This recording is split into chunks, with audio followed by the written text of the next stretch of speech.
So welcome everybody. And as I was just saying, if you do at any point need extra support for anything around cancer, Macmillan, I'm just showing here, have a 24/7 support line. And you can call them. You don't have to have cancer to call them. Anybody who is touched by cancer can call them. But let's get started because we only have half an hour. So the first thing I'd like you to do is just think who you want to write your letter to. So it might be for donate a letter, or it might be for somebody in your life. So just make a decision who you would like to write your letter to.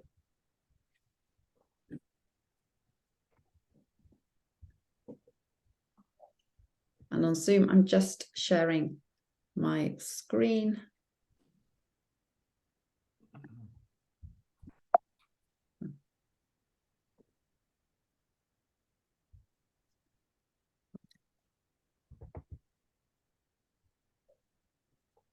Okay.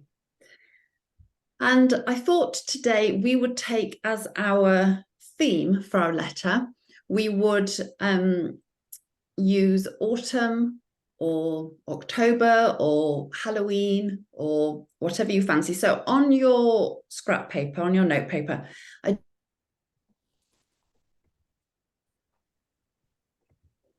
just as many words as you can think of to do with October, Halloween, autumn. We're not going to do anything with the words, but I just want you to write down as many as you can.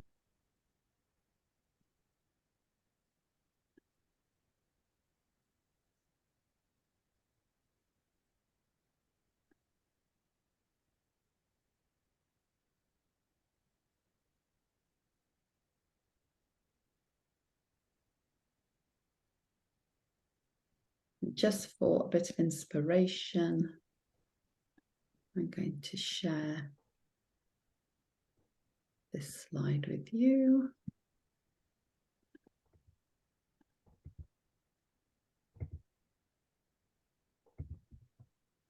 No, not that one.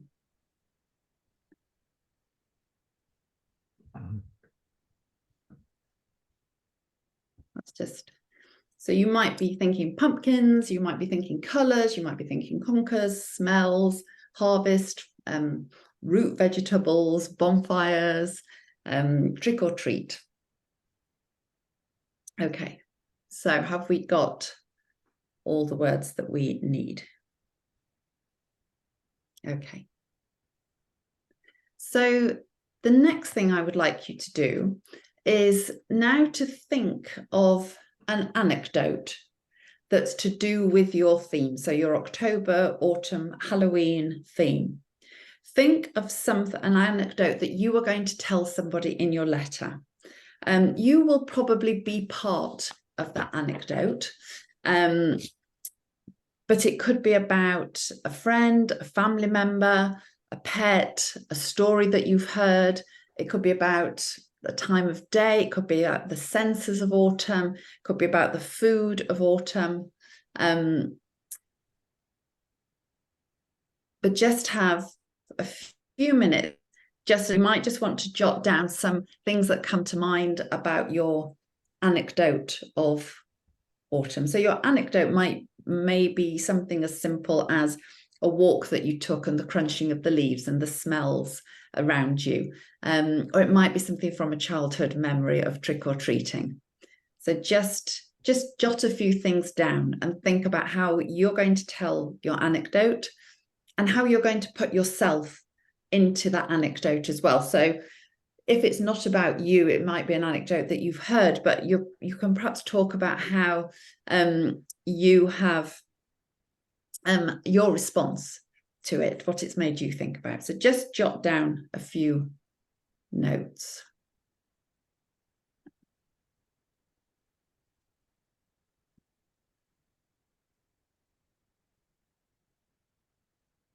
And then when you've had a chance to do that,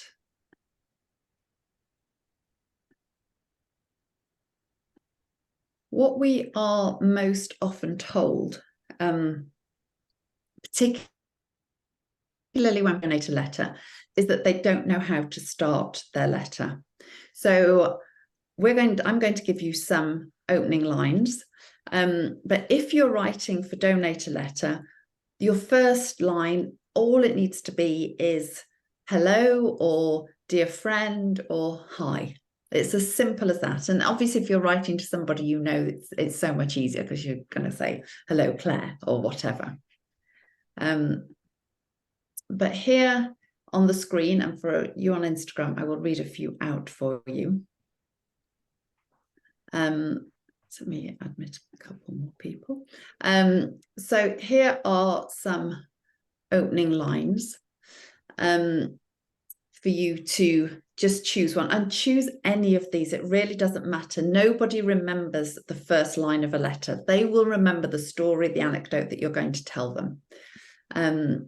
So for people following on Instagram, I'm just going to read out a couple of these, but for the rest of you, I just want you to choose one or make up your own, and write that down as your first line of your letter. So get your stationery out, and it's going to start off hello or dear friend, and then choose your first line. So if you're following on Instagram, you might have, today is Thursday, and I'm thinking ahead to autumn and the warmth and light that will bring. My favorite thing about autumn is, and then you're going to tell your anecdote. Or another line that I like is, hi, strangers though we are, I hope you are comfortable as you can be, and that there will be some sunshine in your day. Or another one, dear friend, it takes very little effort on my part to send a letter to say I'm thinking of you. A kind thought means a lot to me, so I hope it brightens your day. So you see how simple that opening line can be, and it doesn't have anything to do with what you're going to write in your anecdote, because that is what's going to come next. So is everybody okay with their opening line?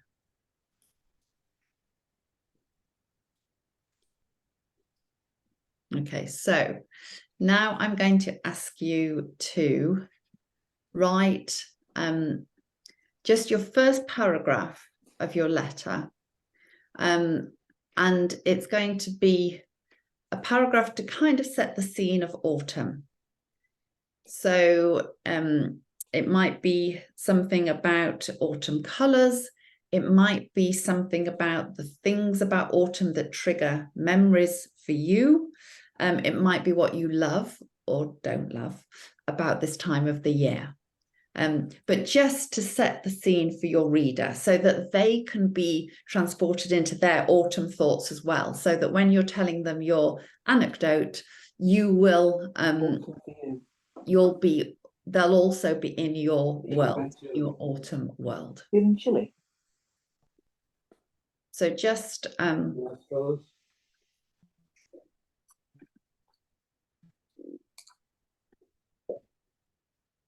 a few lines just to set the scene, what you're thinking about autumn.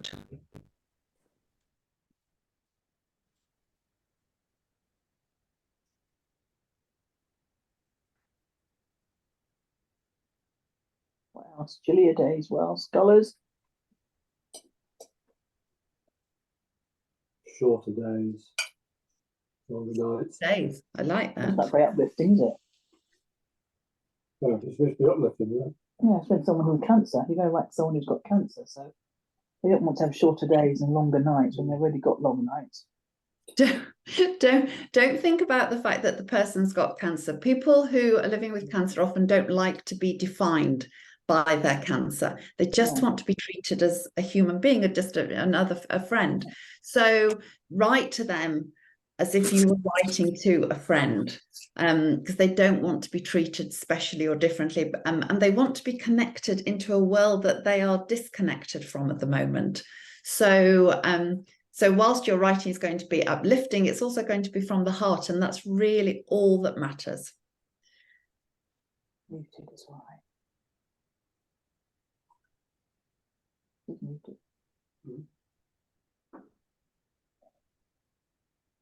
So are we all okay with that first paragraph? Just setting the scene of the theme of our letter. Okay, so now we get on to the anecdote, the story, the thing that you want to tell somebody about. So I'm going to start writing as well, and just going to give us, oh, somebody just coming in, just going to give us between 5 and 10 minutes just to start telling that anecdote.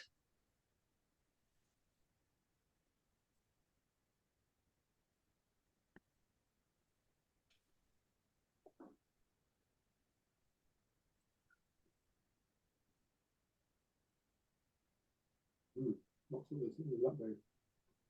I don't know. I was thinking about writing about Chumley, but I'm just writing about, you know, walking recently in a local park. I want to say Chumley Castle, and you know, If you put sprinting of yourselves on mute whilst we're all writing, and then we don't disturb other people. that mute or on mute.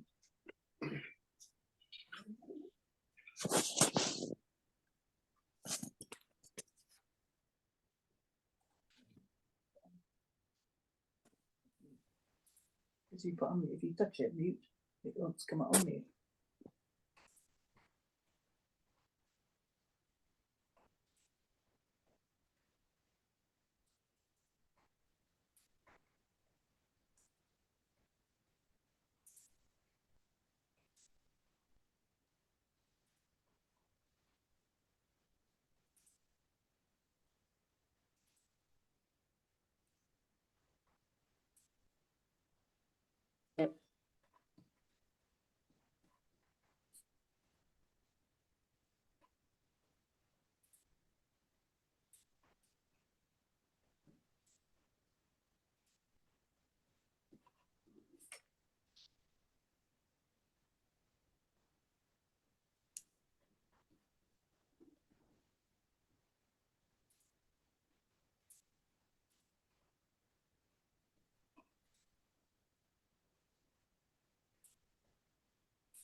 Okay, how is everyone getting on? Good, good. Great. Okay. So then whether you've got to the end of your anecdote or not, I'm just going to talk to you about a little bit about perhaps the last bit of your letter and how to sign off. So what is often really nice is for the final part of your letter. So if you think you've set your scene with your first paragraph, you've told your anecdote, which has shared something of you, which is really important, even when you don't know the person that you're writing to and they don't know you. The warmest letters are the ones where we feel, or the reader feels, that the writer shared something of themselves. So you've done that hopefully in your anecdote. The last part of the letter is really nice if you can take the reader, if you can give them a little bit more. So when they get to the end of your letter, the power of your letter isn't finished. And the best way to do that is to ask them questions. And often the nicest questions are related to what you've written. So it might be a question about autumn. So what do they like about autumn? Is that autumn one of their favourite seasons? What memories did they have of autumn, perhaps as children? Or maybe the questions are to do with your anecdote. So if you've written about a grandfather or a pet or a food, then ask some questions of your reader. You will never know their answers, but what you will have given them is you will have given them some space to just go into their own imaginations and perhaps pull up memories that they'd forgotten about, or use their imagination a little bit. And that will just extend the power of your letter, because it just takes that person just a little bit further away from the reality of where they are. And that is what we're trying to do with our letters. We are bringing a distraction and a smile and some comfort to someone who just for a few moments wants to be taken away from their reality. And then you sign off. And again, it's a little bit similar as the beginning. Nobody really ever remembers the first line or the last line of a letter. They remember the chunky, lovely bit in the middle. So with your last line, all you need to say is something like, I hope that you are as comfortable as you can be. I hope that today has been a good day. Or I'm wishing you all the best. Some people like to say, I'm wishing you lots of strength, but just choose just one line to sign off. It doesn't have to be philosophical or clever. It's just a way to sign off the letter, just to kind of say goodbye. But also it shouldn't be gushy. So only use one of those lines, because otherwise it starts to sound a little bit overwhelming for the reader. And then you can just sign off. If you're writing for Donate a Letter, you can just sign off with either your first name or your initials, or some people like to create a different name for themselves, which is always quite fun. And then all you need to do is put it in your envelope. Now, some people like to put things in with the letters, which is great. Some people will put a tea bag in, or some flower seeds, or a bookmark, or but you don't have to. And then you just send it to us at, and I've put the address on the screen. So it's Donate a Letter, PO Box 6033, Ascot, S for sugar, L for Lima, 5, F for Freddy, H for, I don't know the phonetic alphabet for H. Help. Hotel. Hotel. Hotel. Is it hotel? Thank you. I didn't know that. And make sure that if you're writing for the first time, you should have a form that you got with the letter writing pack that just asks us to put your name and just to sign up to the program. If you're, but otherwise, just somewhere in your envelope with your letter, put your name and your email address, because that means that we can then send you an email to let you know that we've had your letter and to thank you, because I think there's nothing worse than receiving something or sending us something when you don't know who's receiving it, and then to not know whether even we've received it or not.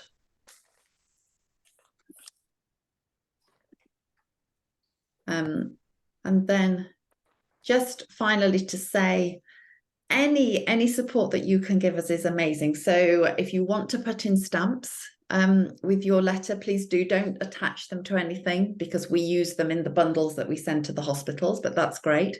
Some people will donate money, and of course we need money, particularly for postage and packing.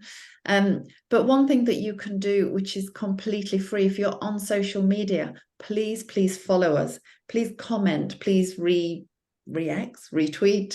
please share our posts, because the more we can get our word out there, the more people will write letters, the more hospitals will engage with us to send letters to those hospitals. We're currently sending letters to well over 30 hospitals. So we need all the support we can get, and that's why this month our Big Letter Write is all about writing more letters, because we had, since we published our book, which I think many of you have read, or I can't show you my book and show you the screen. I can to Instagram. Since we published our book, we've experienced a 25% increase in letters from people to their homes and from hospitals and cancer centres. So every letter, as we say there, absolutely makes a difference. If you don't know our book, this is our book. Thank you to all of you who've bought it and read it so far. It's letters that I wrote to Brian and his journal entries from when he had cancer. If you do want to buy a copy, it's on Amazon and it's on our website as well. So we're at the end of our 30 minutes. Do people feel, let me come back. Do you feel that you've written a letter? Do you feel that at the end of this you have something, even just the bones of something, that you might want to come back to, or you might just want to put in the envelope now and send straight away? Great. So lots of you are nodding. I've got some thumbs up. So good. Thank you. Because that's all we wanted to do, was kind of guide you through one extra letter. If anybody has any questions, please take yourselves off mute and ask me, or pop them into chat. Thank you for yeah, I'm good. I'm glad it was helpful. Can I ask a question? You can indeed. If, say, you do 4 letters, can they all go in one envelope? Yes. So if you write more than one letter, absolutely put them in one envelope, because it's way cheaper for you to send them to us. But make sure you put your name in and your email address as well, unless you want to stay completely anonymous, and then that's fine too. Okay. Any other questions? Are there any coming on Instagram? No. May I ask a question, please, Alison? Yes. I don't want to be accused for insomnia with the letters I write, because I can be a bit wordy. Is there an ideal length of a letter? I don't want to send people to sleep through boredom. So would you say what side of A4, something like that? Is there just a sort of guide? Yeah, so some people will write a postcard, and that's what I've done this evening. I've written a couple of postcards. Some people will buy a card and write inside that. One of our writers in Winchester, I always use her as an example. She writes, every single time she writes 2 sides of A4 paper. Okay. And I would say, and actually I could write for her letters, that is the perfect length. I wouldn't want to read any less with her letters. But if your letters are 2 paragraphs, that's fine. If they are 20 paragraphs, that's fine as well.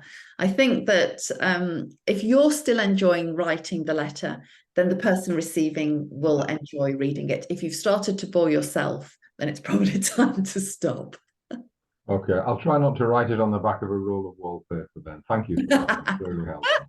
What usually happens with people writing postcards, though, is that right at the end, they're writing it's really, really small because they thought they weren't going to be able to write very much, and actually they could write more than they thought.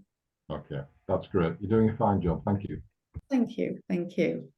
Any other questions before we say good night? Yes, I'm just wondering if I could ask, well, as my dog comes say hello. I haven't written letters yet. I've been wanting to do it for ages, and this has really, really helped me. So thank you so much, Alison. I feel like I can start now.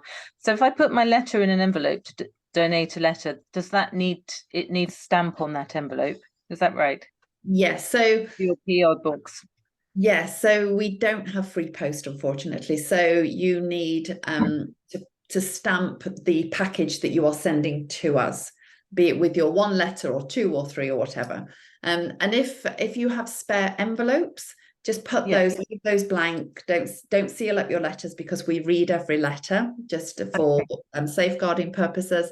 So, but any spare envelopes, bung those in as well. And does my letter need to the person that's going to receive it would that ideally be in an envelope inside the envelope? Ideally, but not essential. Okay. Yeah. Thank you very much. Thank and you also for this. know as well that if people will often write several letters and they'll all be really similar because they've chosen to write about the same sort of thing. Those letters will all go to different people in different parts of the country. So don't be worried that your every single letter has got to be wholly unique, because we make sure that all letters are kind of separated around. So you won't get two people in a chemo ward sitting together, both reading the same letter. Okay, thank you. Thank you. Any other questions? If not, I will say goodbye. Thank you so much. Ma'am, I have a question. Oh, go quick. Ma'am, do you get letters from India as well? We get them from all over the world. We receive letters from about 30 countries. We only have the resources for the letters to be written in English because we have to have readers that read them, and we can't, we don't have resources for translation. But yes, the letters come from all over the world, and people who are writing from outside of the UK will often write about just what their day's like, because how fascinating for somebody to know what it's like for somebody living in a country that they may never have even visited, let alone lived in. So yes, all nations more than welcome, as long as it's in English language.